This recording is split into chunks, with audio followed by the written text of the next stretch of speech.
Life Over Whiskey by Miko Peñalosa. Siyempre, nung bata ka, naranasan mo ba na inaasar ka, binubuyo ka, na... Nung daycare ako, actually hindi ko alam yung konsepto na maliit. Nalaman ko yung word na unano, pandak, ay nung grade 1 na ako. Pumasok ako, then may natawid, unano, pandak. So, sabi dito. Then doon na nga yung dumating sa point na kinausap ako ng nanay at tatay ko na parang okay lang yan, maliit ka, ganito kasi yan, hindi ka kapareho namin, hindi ka kapareho ng iba, parang ganyan. Nasa tao kung paano mo irerespeto ang isang tao pa. Tama. So ako, kung anong tawag mo sa akin, bahala ka. So okay lang yun. Gusto ko daw maging pulis noon. Nung bata ka? Sabi nung nanay ko, kinukwento na, sabi, anak, anong gusto mo paglaki mo? Sabi ko, nay, gusto ko pong maging pulis. Hindi pwede kasi may height requirement yun. Sabi ko, hindi, gusto ko maging pulis kasi gusto ko may dalang baril. Hindi nga pwede. Siya, sige, magnanakaw na lang. Sabi ko, hindi, seryoso yun. Kinukwento yun sa akin ng nanay ko. Paano ka ba lumaki? Backstory mo. Yan. Ano ba? Ano bang ginagawa? Una sa lahat, gusto ko lang kitang i-correct. Hindi ako lumaki. Hindi ako lumaki. Hindi ako may kasamaan ng konti ng ugali yung mga magulang ko. Hindi ako pinalaki. Pinatanda lang nila ako. Hindi. Mabait yung mga magulang ko. Meron na bang may-ari ng puso ni Miko Peñalosa? Ito ha. Natatawa ako. Itong nagugustuhan ko to, lumalabas kami. Lumalabas kami, sabi ko, labas tayo, ganyan, kwentuhan lang, ganyan. And then, yung best friend ko na may-ari ng coffee shop is, sabi niya, parang hindi ang gusto mo talaga yan. So, hindi. Bata pa, 10 years ang gap namin. Lumalabas pa rin kami. Then, parang, to cut the long story short, sabi ko nga, bakit nga laging siya ang hinahanap? Binasted niya na ako ng 3 beses. Okay. Oo. Itong nililigaw mo. Ito, Pero, pagmamahal nga. Pagmamahal nga. Oo. As of now, ano ba, pwede ko sabihin ko anong date niya yun? Pwede naman. As of now, 9/42 of February 27 is 3 beses niya na akong binasted. Kasi unang-una, bakit niya ako binasted? Nung umamin ako sa kanya, December 10. Wow, kabisado. Pagmahal ko alam ko. Di ba? Totoo yun. Noong December 10, magkasama kami. So, sabi ko, sasabihin ako, I think I like you. Hindi ikaw ang para sa'kin. Ang gusto natin pag-usapan for tonight is, paano ba magmahal ang isang maliit na tao?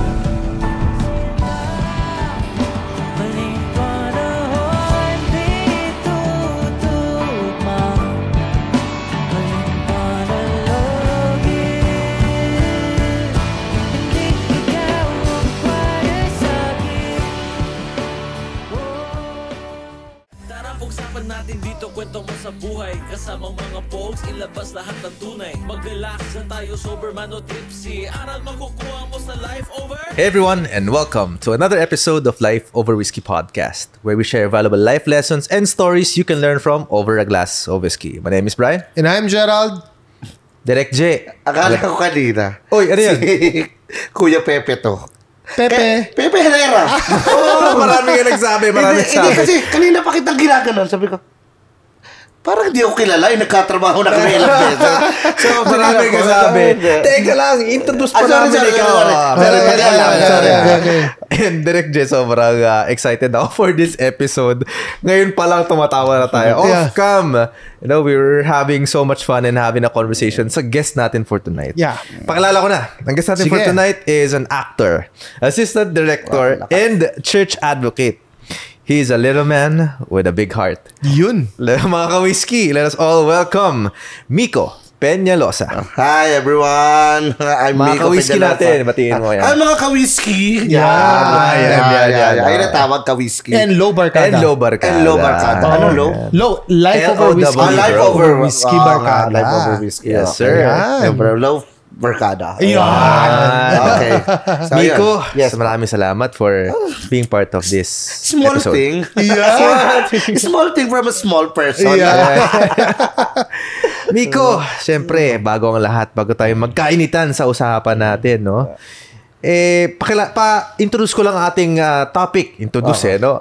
Sabihin ko lang, no, na ang gusto natin pag-usapan for tonight is, paano ba magmahal ang isang maliit na tao? Yeah, Ba? maliit. Ang ganda. Parang sinakto mo naman yung title sa kanya. Hindi halata. Hindi halata. Hindi halata. Halatang na sinakto. Pero Magmahal ang isang maliit na tao. Pero alam mo, totoo lang ang galing. Kasi double meaning. I like it. Oo. So, Double meaning. Pero, Miko, syempre, gusto namin malaman muna, ano bang kwento mo? Paano ka ba lumaki? Backstory mo? Yan. ano bang ginagawa? Una sa lahat, gusto ko lang kitang i-correct. Hindi ako lumaki. Hindi ako lumaki. Hindi ako may kasamaan ng konti ng ugali yung mga magulang ko. Hindi ako pinalaki. Pinatanda lang nila ako. Hindi. Mabait yung mga magulang ko. Actually, yung mga magulang ko ang isa sa mga sila talaga yung dahilan kung bakit ganito ako ngayon. Kung paano ko sinabing ganito ako ngayon is dahil sila ang gumawa sa akin. Bukod sa Diyos, syempre. Then, kung ano yung confidence ko ngayon, sila yun eh. Kasi naaalala ko nung bata ako. Laging sinasabi na, pinaliliwanag na sa akin ng nanay at tatay ko na, pag maliit ka ha, pero okay lang yan. Okay lang yan kasi gwapo ka naman. Hanggang ngayon, dalang-dala ko, nagwapong-gwapo ako sa sarili ko. Yun, parang, okay lang yan, gwapo ka naman. So, yun. And then, kami, middle, lang kami. Ano ba kayo? Mahirap? Middle class? Lower middle? Siguro lower middle o middle class whatsoever. Kumakain kami ng 3 beses sa isang araw naman. Okay naman. Nabibili naman namin yung gusto namin pero hindi naman lahat. Parang ganun. So, ngayon, napagtapos naman ng magulang ko yung kami 3 magkakapatid. Yung 2 kapatid ko, yung panganay wala pang asawa, yung pangalawa meron na. Ako mag-aasawa. Hindi pa. Dito pa ina-announce eh. Napaparinig ako baka paparinig lang. Okay. So, 3 kami nag-nursing pareho. Office yung panganay, yung kapatid kong pangalawa ay nurse siya. Pareho silang nasa Qatar, then ako lang na dito sa Pilipinas. So ilan kayo magkakapatid? 3. 2 maganda, isang gwapo. Yun ang maganda. Oh. Pero brother, lahat sila, meron, ano bang tawag doon? Dwarfism? Little person? No, ako lang. Ikaw lang? Actually, ako lang ang little person sa family nyo? Oo. Even your mom and dad? Yeah. Ano sila? Dun sa term ng org namin, well, sa buong mundo is, okay lang naman. Usually kasi ginagamit normal people normal. Pero sabi nila, para hindi naman nakaka-offend sa lahat, sa iba, is average height. Kumbaga, kayo, katulad yung dalawa, you're an average height person. Yeah. Parang ganyan. Kami, little person. Little person. Pero ako, sabi ko nga, wala sa akin ng mga ganyan. I mean, hindi ko ini-invalidate yung feelings ng iba. Pero para sa akin, nasa tao kung paano mo irerespeto ang isang tao pa. Tama. So, ako, kung anong tawag mo sa akin, bahala ka. So, okay lang yun. Nasa sa'yo yun, ugali mo na yun kung anong pakikita mo. Ano lang, bago lang tayo pumunta sa ating, tsaka yung sa iba niya naging work. Question lang, dwarfism, this is the same kung ano yung meron si Peter Dinklage, right? Yes. Oo. Idol ko yun, Game of Thrones. Peter Dinklage. Dinklage, yeah. Peter Dinklage. Peter Dinklage. Dinklage. Sabi na yun, parang you can't, if you parang hindi, it can't be used against you, parang ganun parang pagka ikaw na nag-ano ng baho mo, parang ganun, it can't be used against you. Or whatever it is. Just search it, guys. May internet naman tayo. Use it as armor. And it will never be used against you. So yun, to continue ang aking ito na pala yung show ni Miko, by the way. Welcome to Life Over Whiskey by Miko Peñalosa. Third host na namin to. Yeah, don't dare me. So, yun. So, yun. Ikaw na sa pamilya mo? Sa pamilya namin. Then, ngayon, buti na lang napagkatapos nga ako, I graduated BS Psychology. Okay. Ang layo doon sa work ko na nag-assistant director sa TV, ganyan. Pero it helps a lot na dahil kung paano ako makipag sa tao, sa simbahan. Actually, sabi kanina nga, church worker. Ayun yung ginagawa ko kapag wala akong work. Catholic ka, no? Catholic? Yes, Catholic. Okay. Sa Kristan ako, social communications. Yung social communication parang ganito. Yung parang... PR ka, parang PR, yes. You are the PR of the church. Parang gano'n. So, nagko-choir ka rin? Unang sabak ko sa... Unang ko sa... Salang mo? Salang ko sa simbahan ay choir ako. And then, naging sa Kristan. Then, dahil nga nasa showbiz, nag-AD, then nag-social communications ako. Ako ang ginawang social communications dun sa parokya namin. Yeah. So, ayun yung ginagawa ko ngayon. Natin yung galing niya sa pagkanta mamaya sa segment natin, di ba? Pero, don't dare me. Pero active siya sa simbahan. Sobra. Anong mga project mo na inagawa mo sa simbahan? Okay. Ngayon, actually, meron akong tinatrabaho ngayon na album ng... actually, this will be the first in Laguna. Yung ginagawa ko na ang isang pare ay magiging recording artist. Yes. So parang producer ka? In a way, yes. Kasi meron akong record label na kakilala, which is okay ka bang sabihin ko? Yeah. Which is Curve Entertainment, owned by Boss Narciso Chan Jr. Okay. Then naging friend ko siya because of Direk Bobot Mortis. Okay. So Direk Bobot mayroon din siyang nilabas eh. So dahil nga kami nagpapagawa kami ng simbahan, nag-fundraising. So, last year, ang fundraising namin is concert. Actually, yung sabi nga, siguro 99.9 parang safeguard na 99.9% ng nanood natuwa eh. Nice. Kumbaga, it's not the typical type of concert, of a church concert na parang labas-pasok. Baka, yung natutunan ko nga siguro sa industriya na kung paano maggawa ng concert or whatsoever ng isang to keep the people entertained. Yes, walang dead air na ipalabas ko. Then ngayon ayun ginagawa ko. Church event to. Church event siya. Okay. So yung songs nga na sa album ay 5 songs, and luckily we have the new bishop. I don't know if you know what a bishop is. He's a friend of ng parish priest at saka ako. Pumayag siya na maging kasali din siya doon sa album. So, additional siyang Tama, bishop is the parang pinakamataas sa Pilipinas. No. Bishop is the head of a diocese. Sorry, please.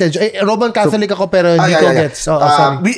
If you have the church, you will be having parish priest. Parish priest, so, yung bishop, maraming hawak na parish priest siya. Ganyan. So, ayun yung nakaganon. Okay. Ayun. So, yun. So, maganda lang na, ayun yung magiging fundraising namin dahil meron na akong parish priest, meron pa akong bishop na kakanta.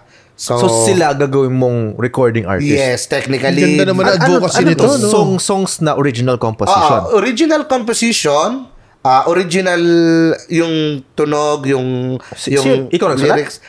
Isang kanta ako, then may writer kayo. Yung 4 ay yung parish priest ko, then yung isa is yung musical director namin. So ayun yung laman nung album namin. Ayun. Nice. Sige. So gusto ko lang sabihin, baka pwede ko sabihin. So on April 30 magkakaroon kami ng launching. Ayun. Record nyo or nung aming album.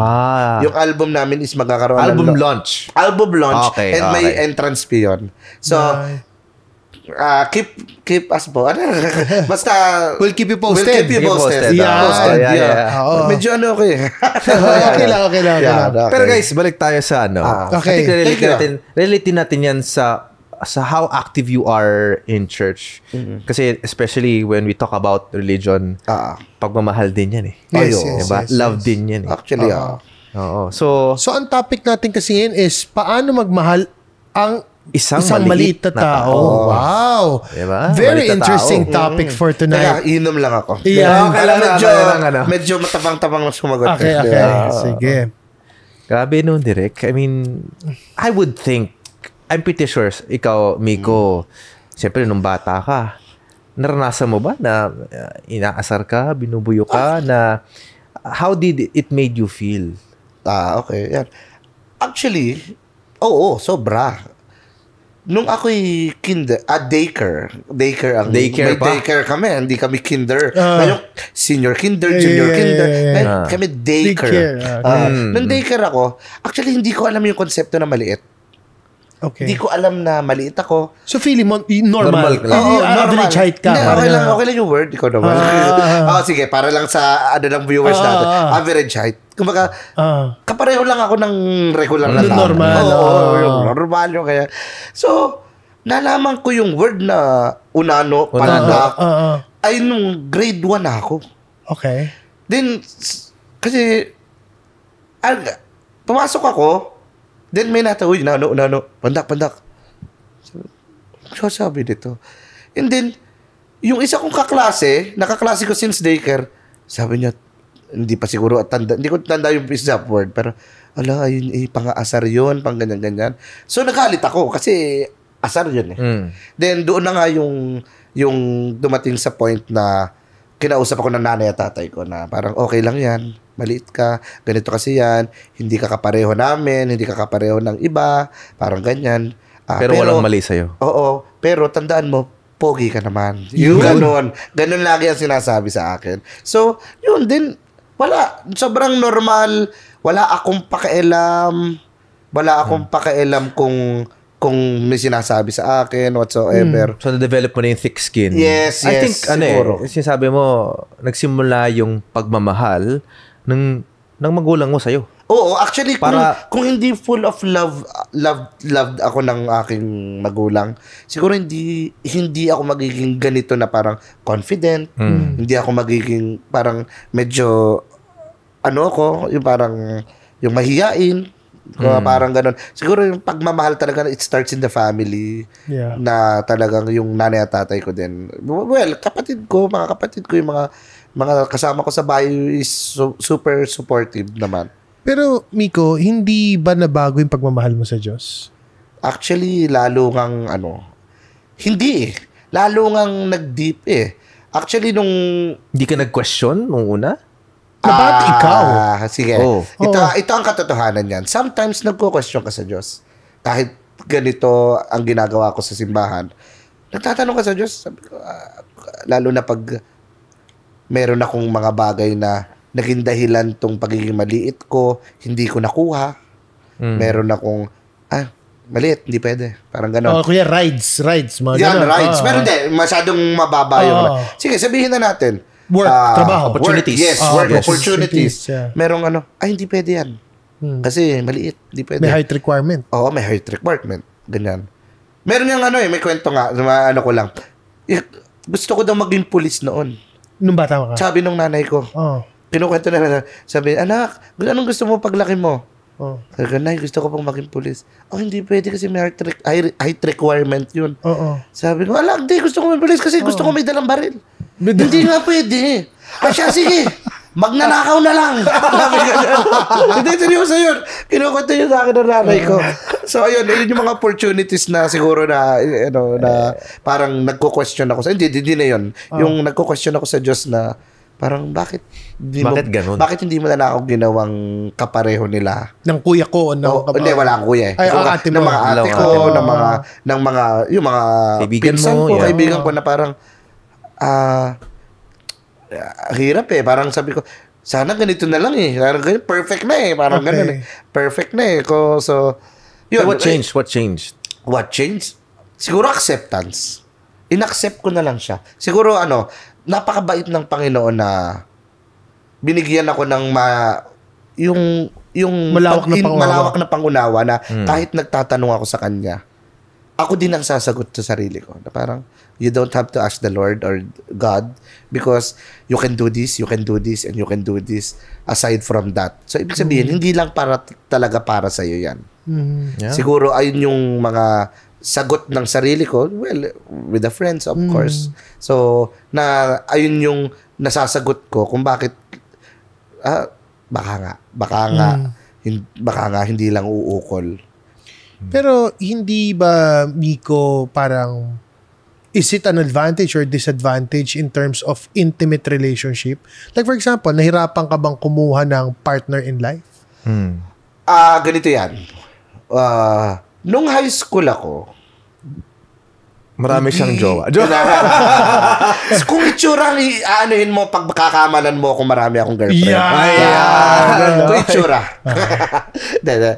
Seriously, nung high school ako, may nagka-crush ako. Okay. Pero I never tried courting. But when I was in fourth year high school na, nung fourth year high school na ako, I tried. Okay. Then I had a girlfriend and something happened na parang hindi ko, syempre, baka kilala ng manonood, hindi ko nasasabihin. Sabihin niyo pa.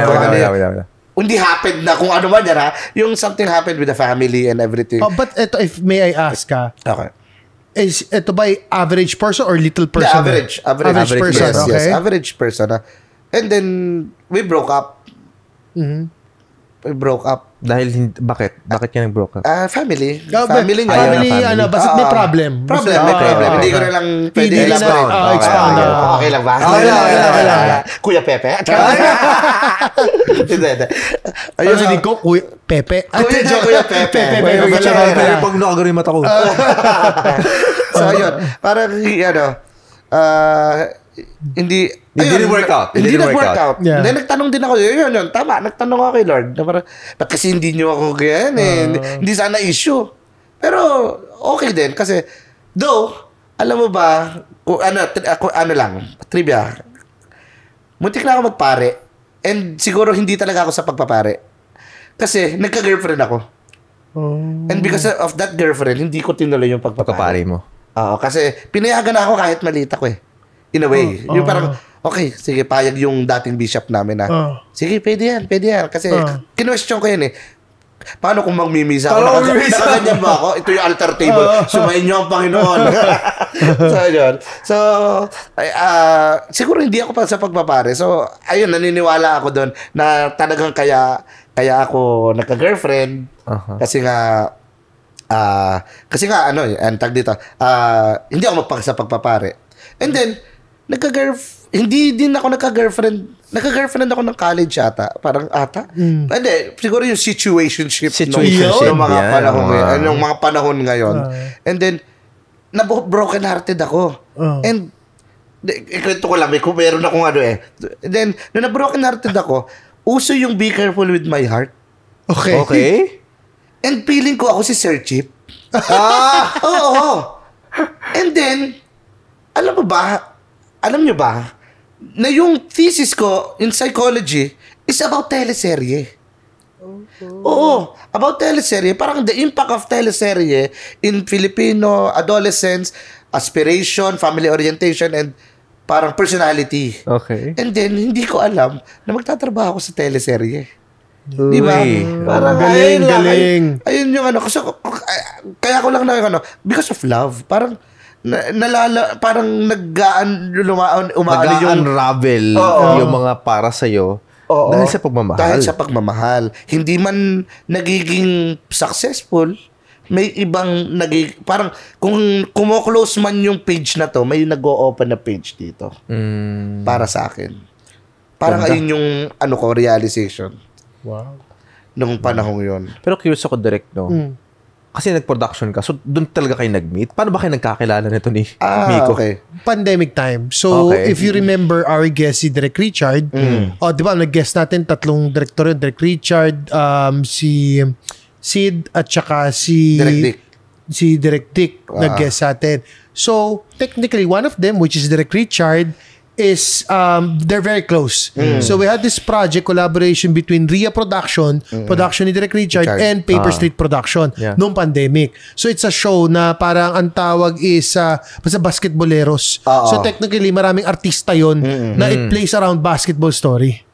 So doon ko siya nakilala kasi talent siya doon. Parang marami kami noon. Then Si Direk ang ikaw ba DOP or DOP nung panahon na yon. So doon kami nagkakilala. Then actually 2 years in the making ata to. 2 years mo na akong ini-invite. Hindi ako pwede. Lagi akong may work ako, may shooting, ngayon lang ako. Meant to be. Okay, actually meant to be siguro nga. Pero Miko, in the talks of syempre nandun ka sa industriya na ikaw ay bilang aktor din, 'di ba? And assistant director, tama ba? AD. Paano ka napunta sa linya na yun? Sabi mo nga from thesis mo pa lang na dahil sa pagmamahal dinala ka doon, di ba? Actually, I'm a Lisken fan. Noong nawala yung mayroon yung continuation ang ganda. Ewan ko kung makakantahan kayo.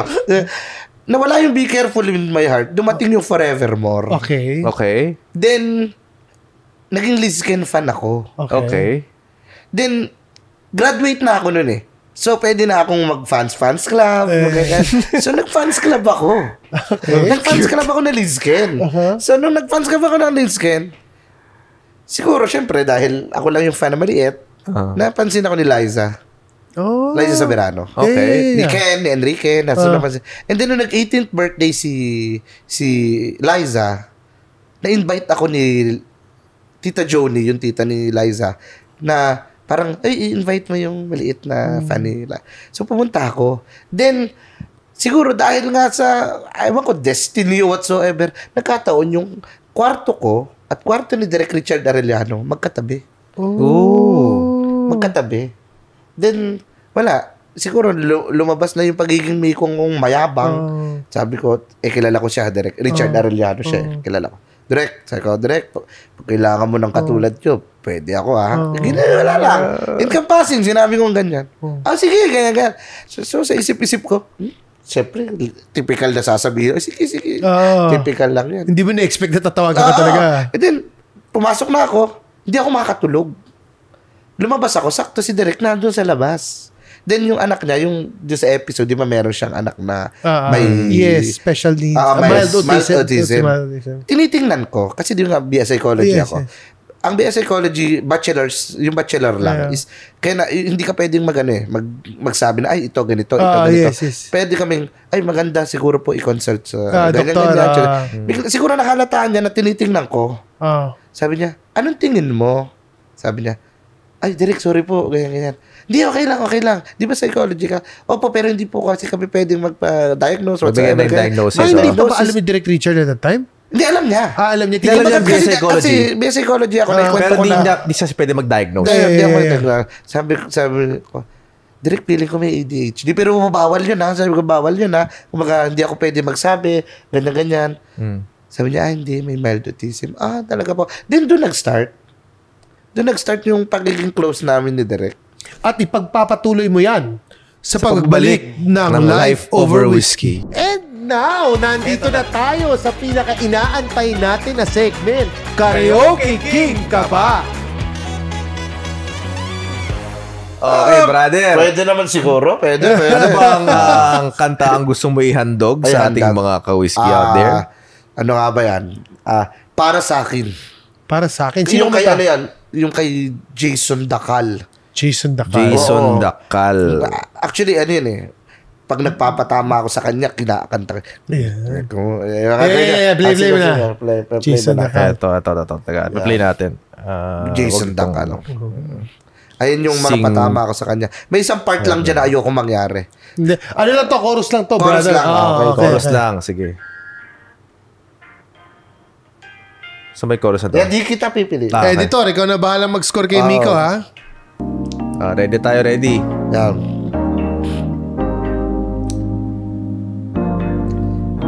Palakpakan. Nagcharot. Ladies and gentlemen, Miko. Di kita pipilitin, sundin mo pa ang iyong damdamin. Hayaan na lang tumibok ang puso mo para sa akin. Yeah, tan. Galing. Thank you. Galing. Ano yan? Parinig. Parinig. Lagi akong parinig. Ganyan. Pero akala mo nakalagtis ka na. Bakit? Hindi pa. Hindi pa. Kasi ito yung part na tatanungin ka namin, ano ba? Top 3 qualities mo as a human being, as a person, bro. Siguro I'm very, number 1, jolly. I'm a jolly person. Pero yung pagiging jolly ko, medyo, noon, sa lahat pinakikita ko eh. Yeah. Pero ngayon, na lang, hindi, kasi minsan may mga nakaka-misinterpret. Jolly with the right people. Yeah, with the right people. Jolly. Pero siguro, pag nakapakita ko na sa iyo yan, we're friends. Komportable ka. Komportable ako sa'yo. Kumbaga, Okay. hindi mo ko i-judge. Yes. Though, wala akong pakialam sa judgment. Yes. Ang ko lang kasi I'm a church worker, di ba? Baka parang, ay, ganyan pala yung simbahan.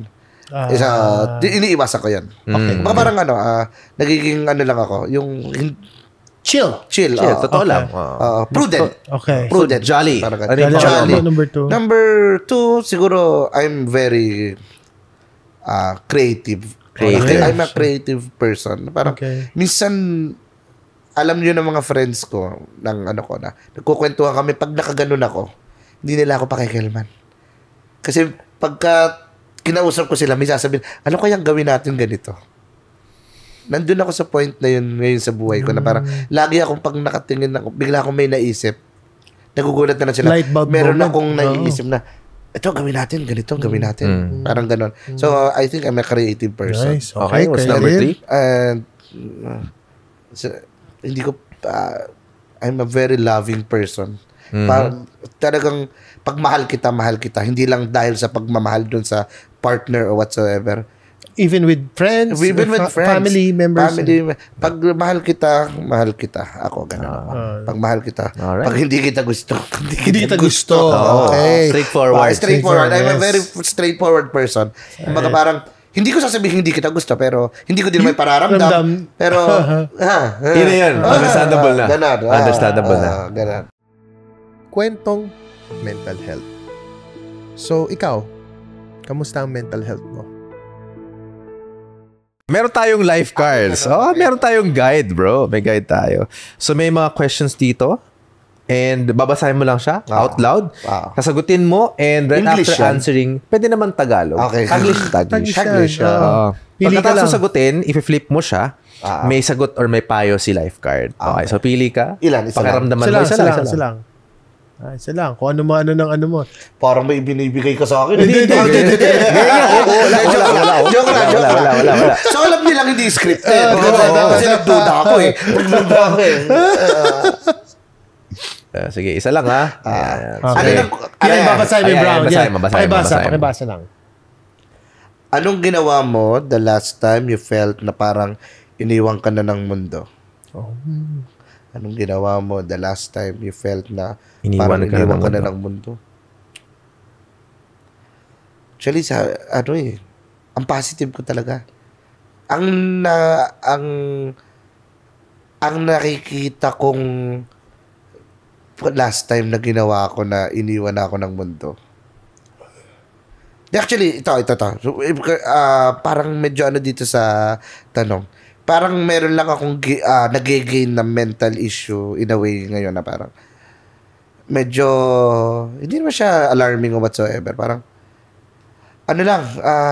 medyo takot ako minsan na parang pag may naririnig ako something na parang, paano ko ba sasabihin? Kasi sabihin na natin. Be open. Kasi nga, di ba, yung nagmamahal ako ngayon. Yes. Nagmamahal ako ngayon. And then, hindi ako sure kung mamahalin din ako. Yes. Pero pinakikita ko siya, mahal ko siya.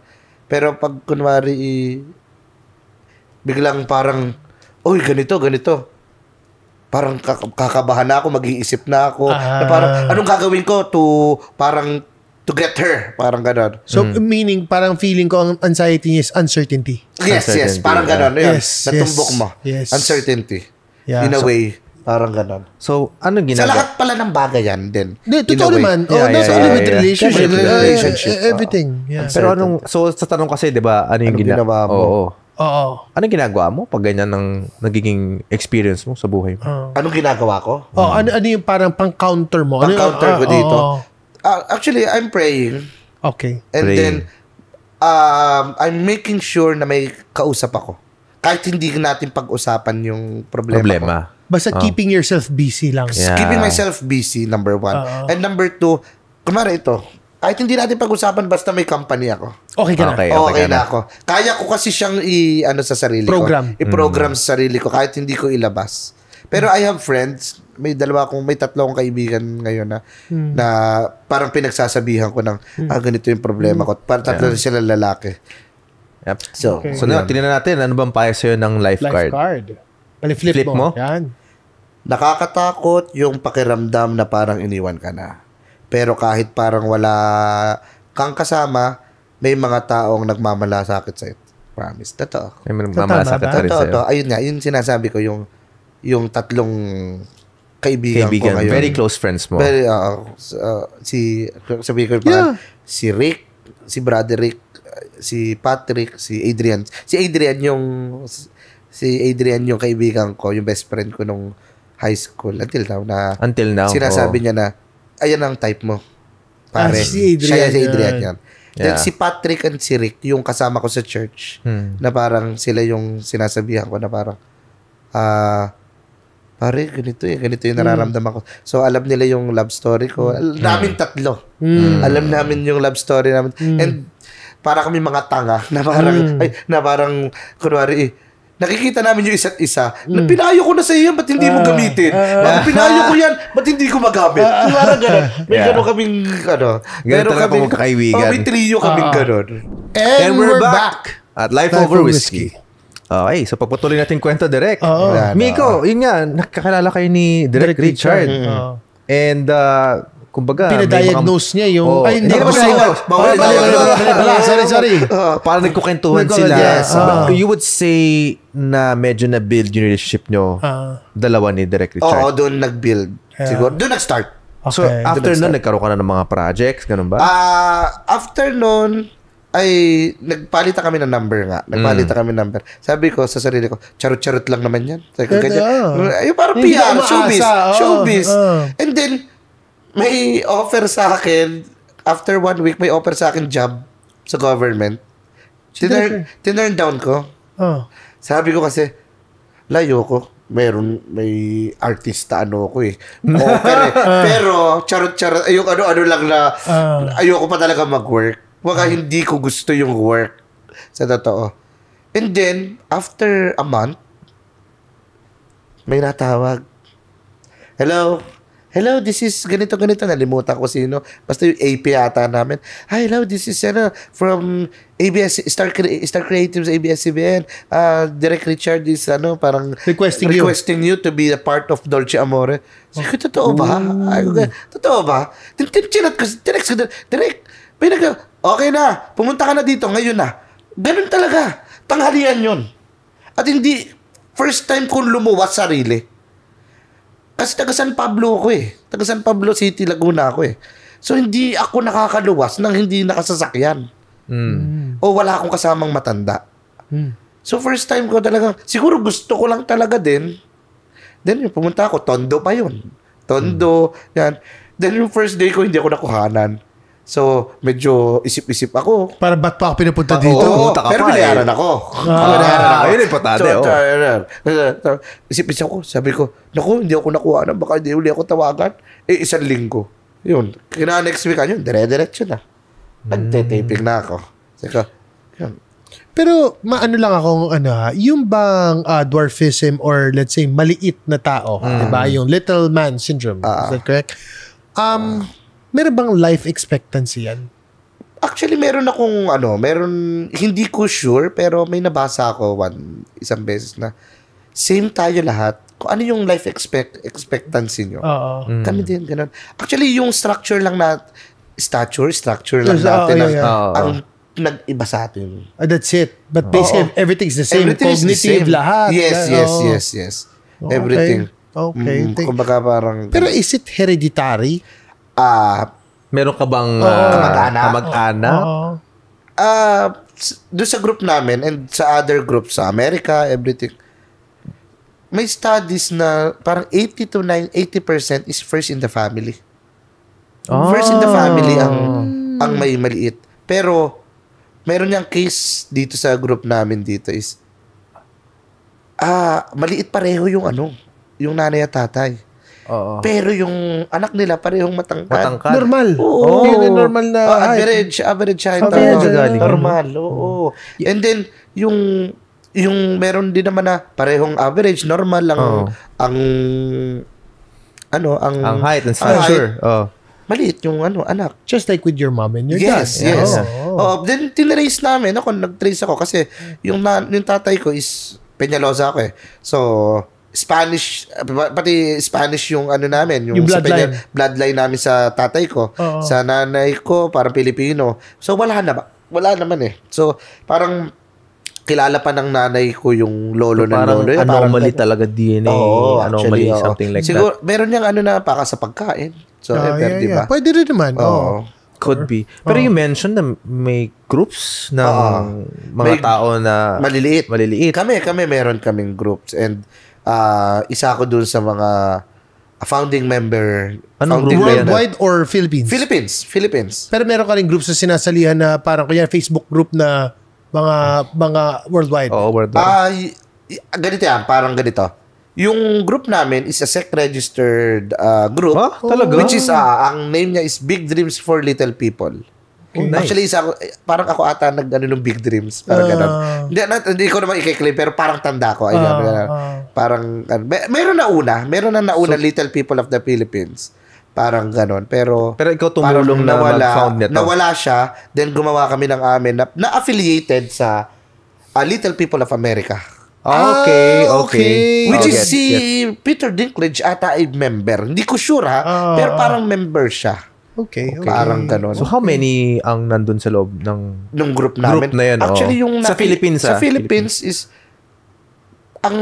kasi yung iba, sabi ko nga sa'yo, ako, swerte lang ako na medyo mas mataas sa akin yung confidence ko. Iba kasi nahihiya eh. So, actually, hindi namin alam kung ilan talaga kami dito sa Pilipinas. Pero I think we are 150 do some registered members namin dito sa Philippines. Iba kasi nahihiya eh. Ayaw lumabas. Kumbaga parang hindi pa siguro accepted. Siguro, parang ganon. Or maybe hindi pa at peace. Hindi pa at peace na okay. Kasi hindi mo naman pwede, okay lang yan, ako nga. Hindi mo naman pwede sabihin yan. Yes. Yung, ako nga, ganito okay. Hindi mo pwede sabihin yan. So, so, ayun, parang 150. And alam niyo ba, trivia lang. Sa 150 namin, pwedeng pa iba-iba kami ng pag-type ng dwarfism. Kasi I think merong 600 to 800 types of dwarfism. Oh my. Oo. Paano iba't ibang klase ng dwarfism? Iba-ibang klase ng dwarfism. Siguro parang ADHD din, iba't ibang klase. Diba? Yun ang naisip ko ha. I'm not familiar. Direct. Pero ganun pala yun? So, hindi rin ako, that's why we learned so let's explore. How do you, may mga, ano yung example, actually, differences? Dito sa, ang mahirap lang kasi dito sa Pilipinas, hindi mo madidetect. Walang dwarfism doctor dito sa Philippines. So, America lang ang meron. That's even a thing. Okay. America meron. So, kami, ako hindi ko alam kung anong types of dwarfism ko. Kasi ako, sa physical ko, ang maliit lang sa akin is, maigsi lang sa akin ay, ito, arms, to. Pero yung iba mahaba, lalo na yung pasensya ko. Yung pasensya. Lalo na yung pasensya ko. Yun ang ibig sabihin ko. Mahaba yung pasensya. May pagano. Kasi baka magkaiba tayo ng Yes. So yun. Yung iba naman, ako, hindi, para lang, merong, ang haba ng arms, maliit yung paa. Yung yun. So, ganun nagkakaiba-iba. Meron namang equal. Maliit lang talaga. Parang ganun. Okay, pero, gets. Ang kailangan natin tumatanong, Bray, kasi hindi natin ito natanong sa kanya. Ano yan? Meron na bang may-ari ng puso? Ng puso ni Miko Peñalosa. Ito ha. Natatawa ako. Sa totoo lang, gusto kong ipasok yan kanina pa. Hindi totoo. Sabi ko, paano kaya sige, pasok mo na. Ipasok na. Actually, wala.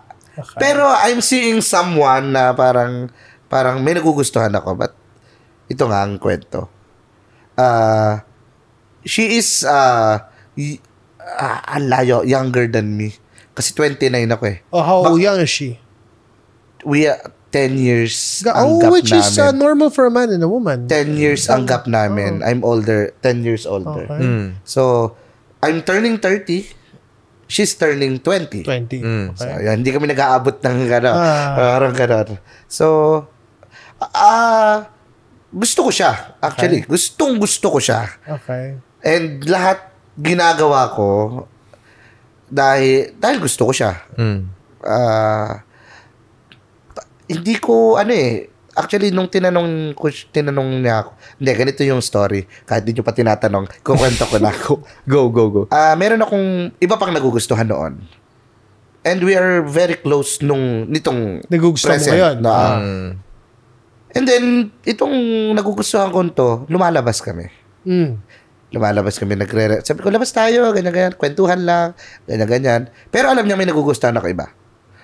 And then, yung best friend ko na may-ari ng coffee shop is, sabi niya, para hindi ang gusto mo talaga yan.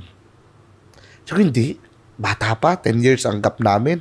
Pati, hindi pwede kasi kasama ko, malalaman kasi kasama ko sa simbahan. Kung ganyan, kasama ko sa simbahan, natatakot ako. Kasi ganito. 10 years ang gap namin. Hindi, pare. Ayan ang gusto mo. Hindi. And then, lalabas pa rin kami. Then, parang, to cut the long story short, sabi ko nga, bakit nga laging siya ang hinahanap ko? Pero hindi ko naaalala yung sinabi nung kaibigan ko. Hindi yun ang motivation ko. Kumbaga, pinaalala niya lang nung kaibigan ko, nung sinabi ko na, pare, ito na yung nililigaw. Actually, yung isa ko nagugustuhan, hindi ko naligawan. Pero itong ngayon, nililigawan ko siya ngayon. And binasted niya na ako ng 3 beses. Okay. Oo. Itong nililigawan mo. Oh. Pero, pagmamahal nga. Oo. As of now, ano ba, pwede ko sabihin ko ano date niya yun? Pwede naman. As of now, 9:42 of February 27 is 3 beses niya na akong binasted. Kasi unang-una, bakit niya ako binasted? Nung umamin ako sa kanya, December 10. Wow, kabisado. Pagmahal ko alam ko. Di ba? Totoo yun. Noong December 10, magkasama kami. So, sabi ko, sabihin ako, I think I like you. Kung ganyan. And then sabi niya, ano,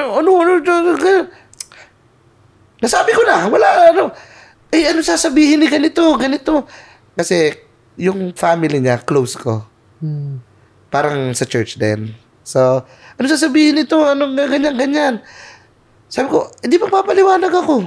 Ano ganyan? Hindi, ayoko, parang ganyan. Then, okay kami after nun. And then, siguro, medyo nung feeling ko nagiging, sasagutin ako nito, parang ganyan. Siguro naging feeling ako. Sinabi niya, ayoko na, let's stop this, parang ganyan, let's share. Ayoko sa'yo. Pero, syempre, di ba meron tayong mga friends na parang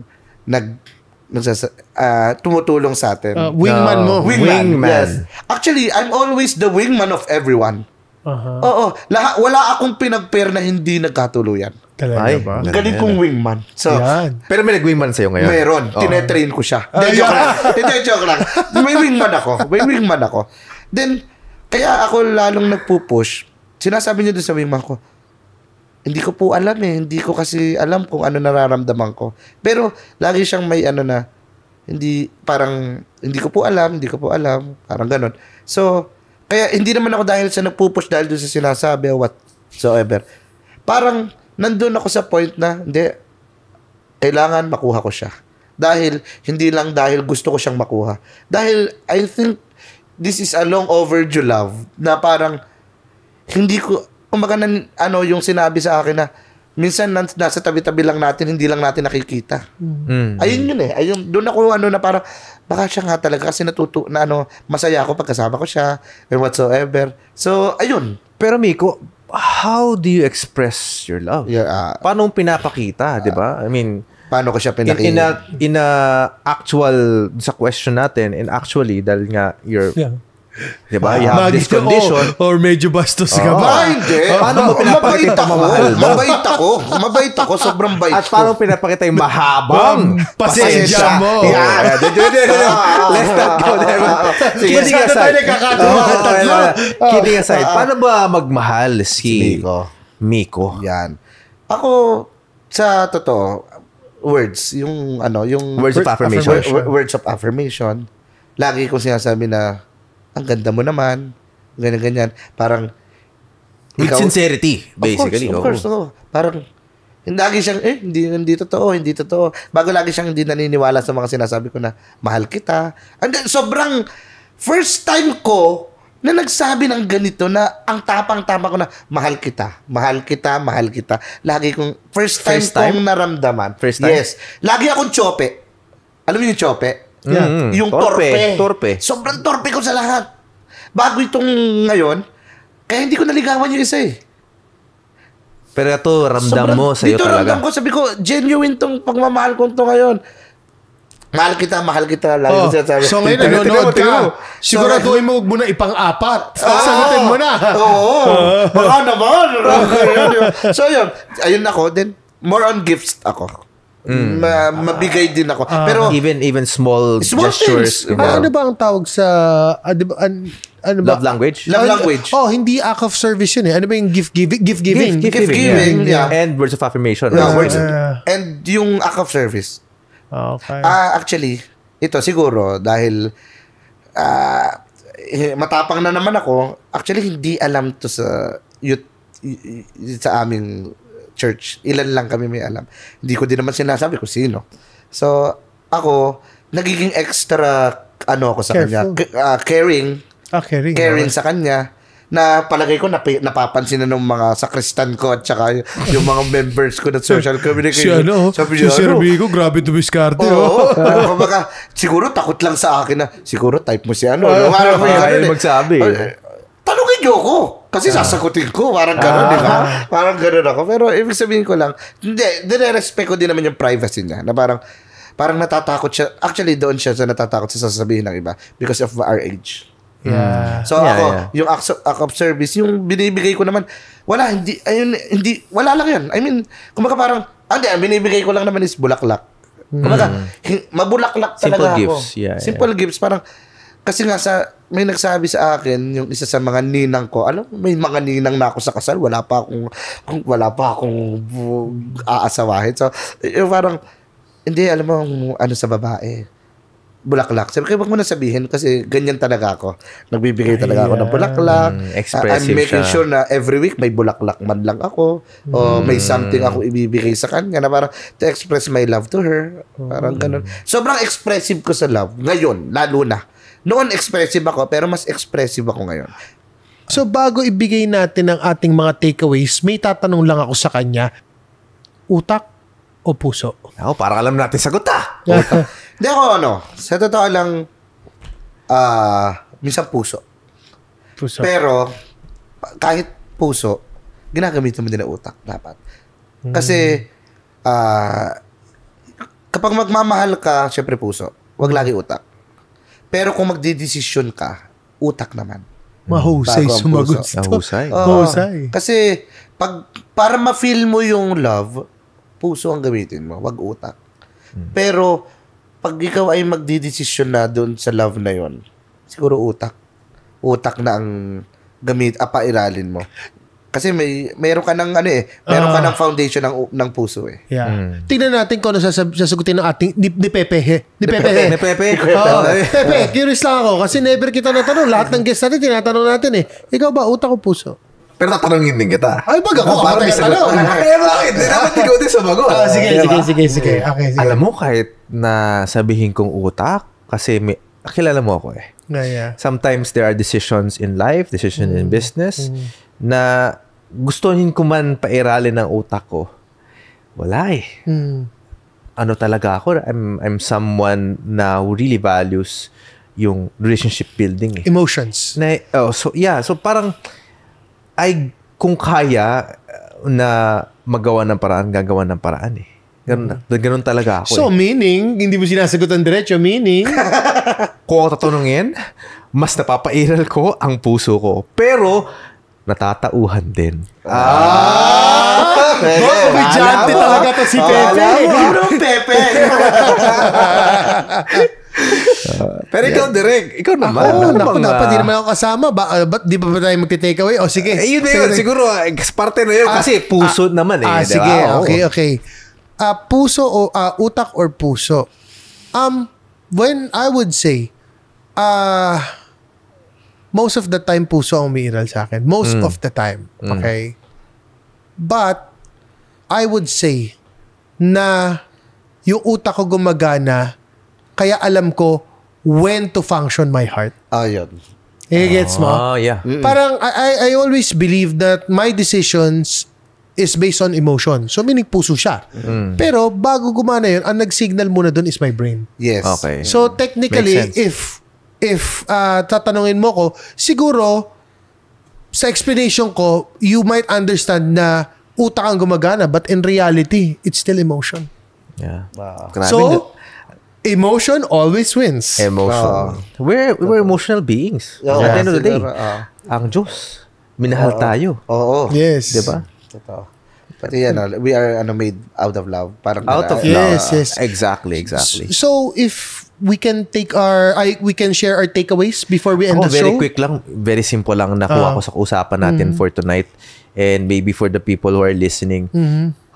Hindi ibig sabihin that you have limitations, whether it be physical appearance, it's gonna be the basis of how much love you can give. When we talked about the topic, dalawang meaning di ba? Yung parang physical appearance or sometimes baka you feel na nanliliit ka, na wala ka mabigay. Know that there's something in you. That's why you're here. That's why you are existing. You're not existing just because you are living. You're existing because you have a purpose and you have a meaning. And know that you are made with love. And so, you can give love. Yes. Yun lang ang take away ko dito sa usapan natin. How about you, Miko? Ako, actually, dahil ako naman ang tinanong nyo lahat. Siguro ang take away ko, ayun pa rin. Parang, yung love talaga ang isa sa mga parang core thing or core yung ng lahat ng nangyayari sa atin. Because of love, merong mga beautiful things happen. So, parang ganun. Because of love. Ang galing. Ayun lagi. Parang magmahal ka lang, maganda ang mangyayari kasi walang mali sa pagmamahal. Walang mali sa walang mali sa na magmahal. Walang mali na magmahal. Kasi tama. Walang mali magmahal. So, Biko, bago ka nila mahanap kung ano man yung social media handles, tanong ko lang, ano ang mapapayo mo lang sa mga taong nagdadaan din sa pinagdaanan mo, whether it's love or even yung challenges mo. Okay.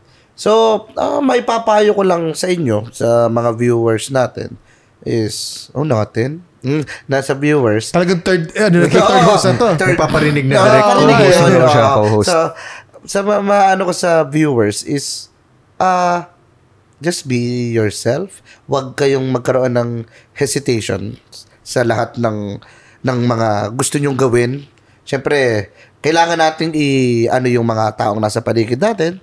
Pero, wag naman natin i-limit yung sarili natin. Kasi baka mamaya, meron tayong maiambag na maganda para sa iba na hindi natin magawa dahil sa hiya, dahil sa kung ano tayo ngayon, ano physical natin. Kasi sayang ang maidudulot na maganda, malamang maganda sa mundo. And maybe mga nanonood ma-inspire sila, di ba? Oo, di ba? Parang parang walang masamang itry ang lahat. Lalo basta be safe doon sa mga gagawin mo. Kumbaga parang safe in a way na wala kang... Ibang safe na iisip. Mahabang pasensya na naman. Safe in a way na parang magiging, yung okay sa lahat. Okay. Okay. And with that, maraming salamat mga ka-whiskey, mga kalobarkada natin for listening and watching on this episode. Sana marami po kayong napulot na aral by listening to this. Pero bago tayo matapos, Direk, saan ka ba nila makikita, Miko? Yan. So, ngayon, wala akong ginagawa. Wala akong ginagawa sa showbiz or whatsoever. Pero, sa kanila mo follow. You can follow me on my Instagram at Mikomel20, MIKOMEL20, and my Facebook, may Facebook account ako na personal. Fan page. Wala akong fan page. Okay. So, and simulan na natin. yung church namin is St. Luke the Evangelist Parish Diocese of San Pablo. So, doon nyo malalaman yung aming mga gagawin, and nagpapagawa kasi kami ng simbahan. So, dahil nga social communications ako ang nagagawa nun. I'm the admin of that page. At doon nila makikita yung mga events na yung events ng simbahan. So kung may kailangan kayo kay Miko, hit him up. Yes. And yun lang, we will see you on the next episode. Cheers guys. Cheers. Podcast na naman with Gerald at Brian. Aral lang pulutan sa inuman at kwentuhan. Pinagsamang veterano, parehong talentado. Ihanda ang may katbaso sa lamesa at intabado. Big Eyes Production.